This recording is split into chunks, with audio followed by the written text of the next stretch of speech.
ഈ ഒന്നാം ഘട്ട തെരഞ്ഞെടുപ്പ് ഈ ഘട്ടം ഘട്ടമായി തെരഞ്ഞെടുപ്പ് നിശ്ചയിച്ചിരിക്കുന്നത് തന്നെ ചില പ്രത്യേക ഉദ്ദേശത്തോടെയാണ്. തെരഞ്ഞെടുപ്പ് കമ്മീഷൻ്റെ ആൾക്ഷാമം, അതുപോലെ ലോജിസ്റ്റിക്സ്, ഇതെല്ലാം മുന്നിൽ കണ്ടുകൊണ്ടാണ്. പക്ഷേ ഈ ഘട്ടം തിരിച്ചത് തന്നെ കാണുമ്പോൾ ചില പ്രത്യേകതകൾ നമുക്ക് തോന്നുന്നുണ്ട്. തമിഴ്നാട് പോലെ BJPക്ക് വലിയ പ്രതീക്ഷയില്ലാത്തൊരു സംസ്ഥാനം മുഴുവൻ ഒന്നാം ഘട്ടത്തിൽ തെരഞ്ഞെടുപ്പിലേക്ക് പോകുന്നു.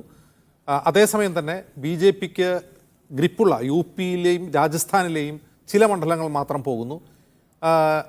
ഇപ്പോഴത്തെ ഒരു മൂഡ് അനുസരിച്ച് ആരാണ് മുന്നിലുള്ളത്?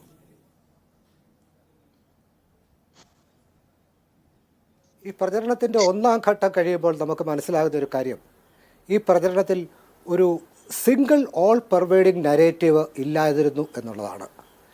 2019 തെരഞ്ഞെടുപ്പിൽ പുൽവാമ ഭീകരാക്രമണം ഒരു സെൻട്രൽ തീമാക്കി നിർത്തിക്കൊണ്ട് പ്രചരണം മൊത്തം അതിൻ്റെ ചുറ്റിപ്പറ്റിക്കൊണ്ട് നടത്താൻ BJPക്ക് കഴിഞ്ഞിരുന്നു.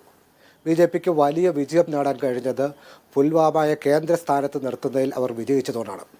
അത്തരമൊരു ഓൾ പെർവേഡിങ് നരേറ്റീവ് ഈ തെരഞ്ഞെടുപ്പിൻ്റെ പ്രചാരണ ഘട്ടത്തിൽ ഉണ്ടായിട്ടില്ല എന്നുള്ളതാണ് ഒന്നാം ഘട്ടത്തിലേക്ക് തെരഞ്ഞെടുപ്പ് പോകുമ്പോൾ നമുക്ക് മനസ്സിലാക്കാൻ കഴിയുന്ന പ്രധാനപ്പെട്ട ഒരു കാര്യം. BJP വലിയ പോസ്റ്ററുകളൊക്കെ കാണിക്കുന്നുണ്ടെങ്കിലും അവർ വലിയ ആത്മവിശ്വാസം പ്രകടിപ്പിക്കുന്നുണ്ടല്ലോ. ഈ ഒന്നാം ഘട്ട പ്രചാരണത്തിൻ്റെ അവസാനത്തേക്ക് എത്തുമ്പോൾ ആത്മവിശ്വാസം കുറഞ്ഞു വരുന്ന ഒരു BJPയാണ് നാം കാണുന്നത്. നരേന്ദ്രമോദിയുടെ കരിഷ്മയിൽ, നരേന്ദ്രമോദിയുടെ ജനപ്രീതിയിൽ തെരഞ്ഞെടുപ്പിനെ വിജയിക്കാൻ മോഡി ഗ്യാരണ്ടി എന്നൊക്കെ ഉയർത്തുന്നുണ്ടെങ്കിലും ഓരോ സംസ്ഥാനത്തും വ്യത്യസ്തമായ വിഷയങ്ങൾ ഉന്നയിക്കാൻ ആണ് അവർ ശ്രമിക്കുന്നത്. നമുക്ക് അറിയാം, ഇപ്പോൾ തമിഴ്നാടിൽ വൈകാരികമായി കച്ചത്തീവ് വിഷയം ഉന്നയിച്ചു. അതുപോലെ ഉത്തരേന്ത്യയിൽ പ്രതിപക്ഷ നേതാക്കൾ മട്ടൻ കഴിക്കുന്ന വിഷയമാണ് ഉന്നയിക്കുന്നത്. അങ്ങനെ പല വ്യത്യസ്തമായ വിഷയങ്ങൾ ഏതെങ്കിലും ഒരു വിഷയത്തിലേക്ക് തെരഞ്ഞെടുപ്പിനെ കൊണ്ടുവരാനുള്ള, ആ അജണ്ട സെറ്റ് ചെയ്യാനുള്ള BJPയുടെ കഴിവ് നഷ്ടപ്പെടുന്നതാണ് ഈ ഒന്നാം ഘട്ടത്തിൽ കണ്ടത്. വളരെ പോളറൈസിംഗ് ആയ ധ്രുവീകരണം നടത്തുന്ന വിഷയങ്ങൾ ഉയർത്തിക്കൊണ്ടുവരുവാൻ BJP ശ്രമിച്ചു. CAA പോലെ അല്ലെങ്കിൽ ഏകീകൃത സിവിൽ കോഡ് പോലെയുള്ള വിഷയങ്ങൾ ഉയർത്തിക്കൊണ്ട് വരുവാൻ BJP ശ്രമിക്കുന്നതായിരുന്നു. പക്ഷേ ആ ട്രാപ്പിലേക്ക് വീഴാതിരിക്കുവാൻ അതീവ ബുദ്ധി ഇന്ത്യ മുന്നണി കക്ഷികൾ കാണിച്ചു എന്നുള്ളത് തന്നെയാണ് നമുക്ക് മനസ്സിലാക്കേണ്ടത്.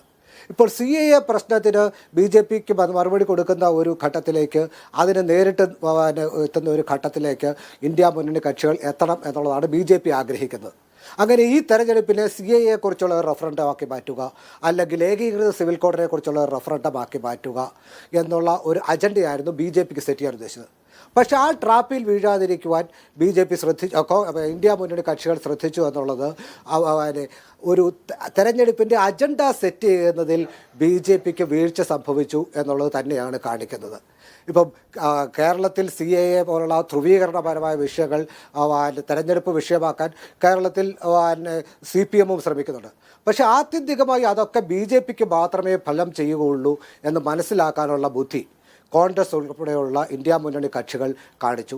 അതുകൊണ്ട് തന്നെ പ്രതിപക്ഷ കക്ഷികൾക്ക്, അല്ലെ ഇന്ത്യ മുന്നണി കക്ഷികൾക്ക് വിജയിക്കുവാനുള്ള ഏറ്റവും വലിയ സാധ്യത സാമ്പത്തിക വിഷയത്തിലേക്ക് ഈ തെരഞ്ഞെടുപ്പിനെ കൊണ്ടെത്തിക്കുക എന്നുള്ള ബുദ്ധി ഇന്ത്യ മുന്നണി കക്ഷികൾ കാണിക്കുന്നു. അതിൽ കുറേയെങ്കിലുമൊക്കെ അവർ വിജയിക്കുന്നതാണ് കണ്ടത്.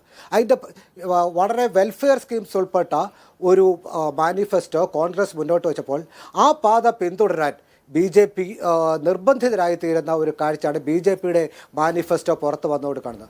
ഒട്ടേറെ ജനപ്രിയ വാഗ്ദാനങ്ങൾ മുന്നോട്ട് വെക്കുവാൻ, ഇത്രയും നാൾ അവർ എന്തുകൊണ്ട് നടത്തിയില്ല എന്ന് പറയുവാൻ അവർ ബാധ്യസ്ഥരായ, പ്രത്യേകിച്ച് പെട്രോളിൻ്റെയും ഡീസലിൻ്റെയും ഒക്കെ വില കുറയ്ക്കുമെന്ന് BJP ഇപ്പോൾ പറയുമ്പോൾ നമുക്ക് തന്നെ ആശ്ചര്യം തോന്നും. കഴിഞ്ഞ 10 കൊല്ലമായി ഭരണത്തിലിരിക്കുന്ന ഒരു കക്ഷി അതെന്തുകൊണ്ട് ഇത്രയും നാൾ ചെയ്തില്ല എന്നുള്ള ചോദ്യത്തിന് മറുപടി പറയുവാൻ അവർ ബാധ്യസ്ഥരാകുന്നു.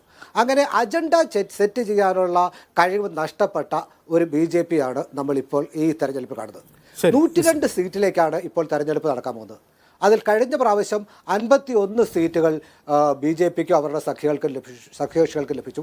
48 സീറ്റുകളാണെന്ന് തോന്നുന്നു ഇപ്പോൾ ഇന്ത്യ മുന്നണിയിലുള്ള കക്ഷികൾക്ക് ലഭിച്ചത്. അതിൽ കൂടുതൽ BJPക്ക് നഷ്ടപ്പെടാനുള്ള സാധ്യതകളാണുള്ളതെന്നുള്ളതാണ് നമുക്ക് പലവിധ സർവേകളുടെയും ഫലത്തിൽ മനസ്സിലാകുന്നത്. CSDS ലോക് നീതി സർവേ വന്നു, ഇത് ലോക് പോൾ സർവേ വന്നു. ലോക് പോളിൻ്റെ സർവേ വളരെ വിശ്വസനീയമായ സർവേയാണ്. ലോക് പോളിൻ്റെ സർവേയിൽ പല സംസ്ഥാനത്തും BJPക്ക് സീറ്റുകൾ നഷ്ടപ്പെടുന്നതാണ് കാണുന്നത്. മാത്രമല്ല കോൺഗ്രസ് തെലങ്കാന പോലെയുള്ള സംസ്ഥാനങ്ങളിലൊക്കെ വലിയ മുന്നേറ്റം നടത്തും എന്ന് കാണുന്നു. ഇതൊക്കെ സൂചിപ്പിക്കുന്നത് ഒരുപക്ഷേ 2004 സമാനമായ ഒരു അവസ്ഥ ഉണ്ടായേക്കാം എന്നുള്ളതാണ്. 2004 നമുക്കറിയാം മധ്യപ്രദേശ്, ഛത്തീസ്ഗഡ്, രാജസ്ഥാൻ തുടങ്ങിയ 3 സംസ്ഥാനങ്ങളിൽ കോൺഗ്രസിൽ നിന്നും അധികാരം പിടിച്ചെടുത്ത ആത്മവിശ്വാസമാണ് തെരഞ്ഞെടുപ്പ് 6 മാസം നേരത്തെയാക്കി വാജ്പേയിയുടെ നേതൃത്വത്തിലുള്ള NDA ഗവൺമെൻറ് തെരഞ്ഞെടുപ്പിലേക്ക് പോയത്.